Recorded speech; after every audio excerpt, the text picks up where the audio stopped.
Cəfər müəllim ustadın o polad iradəsi, döyüş meydanlarında titrədir hər tərəfin. Mübarizlərin yoludur getdiyiniz bu ağ yolu. Vətən eşqi ilə döyünür hər əskərin sağ solu. Siz qələbə müjdəçisi, canavar tək çevik qoçaq. Sizinlə gürür duyur hər oba, hər bir ocaq. UFC-nin tozun qatır o qəhrəman balalar. Zərbələri yıldırımdı, sarsılmazdı qayalar. Hənif İdman klubu, Hənif İdman klubu.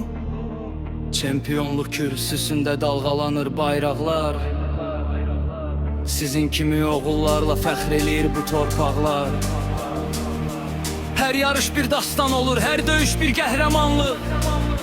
Mübarizin ruhu şaddı, düşmənin gözü kör olsun. Vətənbərvər ürəklərlə yazılır yeni tarix. Cəfər ustad sizinlə hər zaman zəfərdəyik. Cəfər ustad sizinlə zirvələrdəyik. Biləsuvarın